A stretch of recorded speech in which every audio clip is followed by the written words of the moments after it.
હાલો દોસ્તો, તો હર હર મહાદેવ। તો ઓલરેડી આજે અમે આવી ગયા છીએ અગાસી ઉપર। અમારે હંસભાઈની જીદ હતી, એટલે હંસભાઈની જીદ એટલે હતી કે એને જો પતંગ ચગાવવાની હતી। તમને પતંગ દેખાઈ રહી છે, તો જો મસ્ત રીતે આકાશમાં પતંગ ચગે છે। તો આગળ તમને બતાવી દઉં કે આ રીતની પતંગ ચગાવે છે। જો આ રીતની મસ્ત પતંગ ચગી રહી છે અમારે હંસભાઈ। જો રેડી રીતે અમારે અહીંયા ગુજરાતમાં ખીહર આવે નહીં, ખીહરને ખેંચવી પડે। કેવી રીતે? જો આ ખેંચે નહીં એવી રીતે, જો આમ જો આમ ખીહર ખેંચો ને એટલે ઝડપથી આવે, બાકી એમને હાથથી હાથે ખીહર એ કોઈ વર્ષે આવી જ નથી। તમારે આવે છે કમેન્ટ કરજો દોસ્તો। અને પછી ખીહર જ્યારે વહી જાય ને તો જવા ન દે, એને ખેંચી રાખે, એને ખેંચી રાખે। જો આવી રીતે ખેંચી રાખે કે જવું નથી, જવું નથી। કેમ, તારું શું કહેવાનું છે? એમ જ હોય હે? તોય વહી જાય છે। તો હવે હું આ વર્ષે કાંઈ નવો પ્રોગ્રામ કરીએ કે ખેર જાય નહીં, સગાવે જ રાખી। પણ કે આપણે ખેરને ન જવા દઈએ પછી ઉતાસણી ન આવે, દિવાળી ન આવે, એ પ્રોબ્લેમ થાય ને, એટલે એવું છે હંસ। પછી દિવાળી પર પતંગે સગાવવાની મજા આવે। અને ઓલે પછી ઉતાસણી ઉપર શું કરવાનું હોય? હોળી પ્રગટાવવાની હોય ને એવું બધું હોય ને, એટલે એ બધું આપણે પણ પછી પ્રોગ્રામ કરવાનો હોય ને તો એમાં મજા આવે ને। પહેલાં તો છે ને થેપલા બેપલાની મોજ હતી, પૂરીઓ ને એવું બનાવતા ઉતાવળી ઉપર। તો જો અમારે આજુબાજુનો નજારો તમે જોઈ શકો છો। અને સ્તુતિબેન જો બેસી ગયા છે અહીંયા મસ્ત રીતે, અહીંયા વાસે છે, પાકું કરે અને બેઠા છે। અને અમારે જો આજુબાજુનો નજારો જો આવો મસ્ત જંગલનો છે, તે મસ્ત ઠંડો પવન આવી રાખે અને વાતાવરણ શુદ્ધ રહે। તો એવો રીતનું બધું છે દોસ્તો। હાલો જોઈએ આગળ વિડીયામાં અમારા હંસભાઈ શું ખેલ બતાવે છે। અમારે હંસભાઈ એક નહીં પણ જો આગળ ઘણી બધી પતંગ ચગી રહી છે। જો તમને ઝૂમ કરીને બતાવી શકું, જો બાળકો પતંગ ચગાવે છે। અમે ક્યાં એ અહીંયાથી થોડી દેખાય, બહુ દૂર છે, એ ઝૂમ ફૂલે ફૂલ થઈ ગયું તોય ન દેખાય। ઓલા નહીં દેખાય, હમણાં શીરો પડી જોવા ગયો ને તો પતંગ જાતે હા દેખાય છે। જો આ પતંગ અહીંયા રહે, હા જો ઇધર ઇધર દેખાય છે। અમારા આ હંસભાઈની જો અહીંયા છે, હા હા હા ઉપર ચડાવી દીધી પણ ટોચ માથે માથા ઉપર હા તો બસ જો એક્સ્ટ્રા પતંગ પણ પડી છે।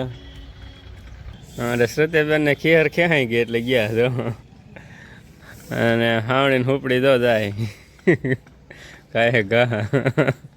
અહીંયા છે ને આજે અગાસી કેટલાય દિવસથી આવ્યા ન હોય ને એટલે સાફ સૂફ કરી છે, એટલે હાવણીને હુપડી ઉપર લાવવી પડી હતી। વરસાદ આવ્યો ત્યારે તો એકદમ મસ્ત થઈ ગઈ હતી, પણ હમણાં કેટલાય સમયથી આવવાનું નહોતું એટલે થોડીક રજવાળી થઈ ગઈ હતી। તો અત્યારે સાફ સૂફ થઈ ગયું અને મજા આવે છે હવે। તો જો આપણે નીચે નજારો કાંક આવો આવી રહ્યો છે, ગાડી પડી છે આપણી સામે, દેખાય છે રોડ, ત્યાં વાહનો અવર જવર કરી રહ્યા છે। તો સામે બે પતંગો થઈ ગયો અંશ, તો બે પતંગ હતી, તો એક તો તારે છે, એક તો આ તારે છે ને એવી જ છે। જો હાલો એને પછી ઝૂમ કરીએ, એવી નથી, હાવ ટ્રાન્સપેરન્ટ છે। હાલો દોસ્તો, તો ફાઇનલી અત્યારે અમે વાગી ગયા છે 6:15 અને જો મસ્ત રીતે ખાલી 6 વાગ્યા છે। તારા હાથમાં ઘડિયાળ છે ને? હું તો અંધારામાં તીર મારતો હતો, મને એમ કે 6:15 થયા છે।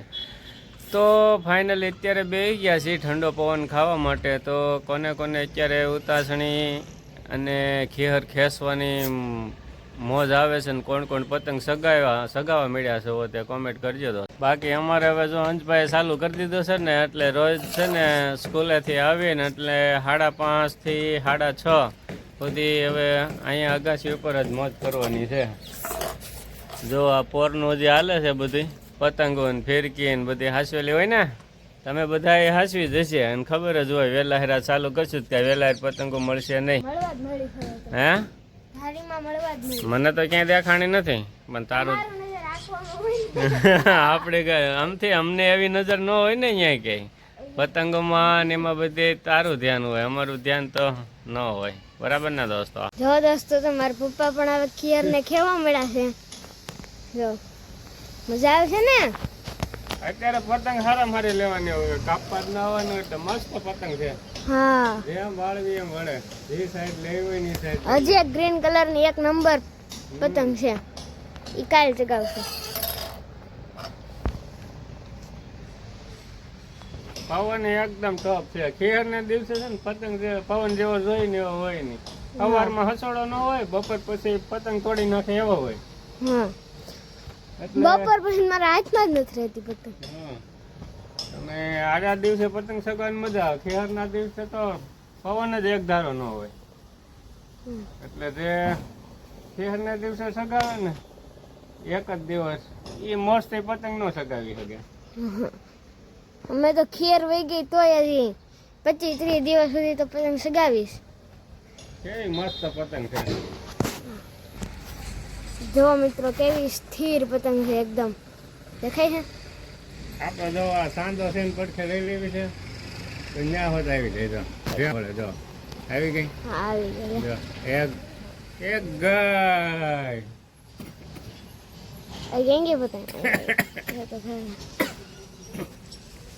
પણ કેમ આ પતંગ તમે માનો નહીં, મેં લૂંટી છો. એ સારું કામ કીધું ને. લટેલી એટલે આકાશી માંથી આવેલી છે એમ.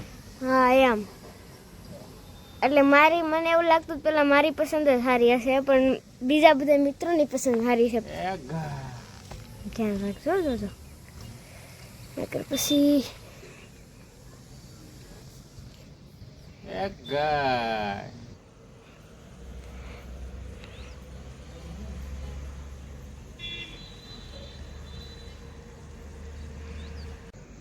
હાલો દોસ્તો, તો એક નજારો જોવો અમારે સાંજનો આ રીતનો આવે છે.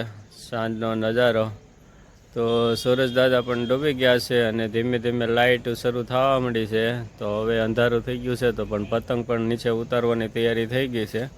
અને આ સાઈડ છે જંગલનો નજારો, તો એ આ રીતનો આવે છે મસ્ત રીતે. તો ચાલો ધીમે ધીમે વિડીયોને આપીએ વિરામ. તો હાલો દોસ્તો, હવે ધીમે ધીમે અંધારું થવાની તૈયારી થઈ ગઈ છે. ભાઈ કેટલા વાગી ગયા? નકર હું કે એટલા તો તું કે એટલા. કેટલા હજી હવા છો ને હવા છો થોડા હોય. તમારા મોબાઈલમાં જોઈ લો. મારા મોબાઈલમાં નથી જોવું, કેમ કે મારા મોબાઈલમાં કેમેરો ચાલુ છે એટલે નહીં મેળ આવે. તો હવે ફાઇનલી જો અંધારું થવા માંડ્યું છે ધીમી ગતિએ, તો આપણે ધીમે ધીમે જો આ પતંગ છે એને ઉતારી લઈએ અને ભગવાનને મનાવવાની તૈયારી કરીએ ચાલુ, એટલે કે દીવાબત્તી કરી લઈએ. અને હે કેટલા છે વાગ્યા જો દીદી? આમાં ક્યાં દેખાય છે? મોબાઈલમાં નથી દેખાતું, મન નથી દેખાતું, મોબાઈલમાં ક્યાં દેખાય?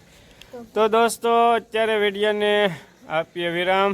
એકદમ નાનો અમથો વિડીયો છે, અને પસંદ આવે તો લાઈક કરજો. ચેનલમાં નવા હોય તો ચેનલને સબસ્ક્રાઈબ કરી નાખજો દોસ્તો. તો હાલો, પતંગનો વિડીયો જો મોજ આવી હોય તો આખો જોઈ નાખો કમ્પ્લીટ રીતે. જોયો છે તો જ અહીં સુધી પૂગ્યા હોય ને. બરાબર છે ને? બાકી તો હર હર મહાદેવ.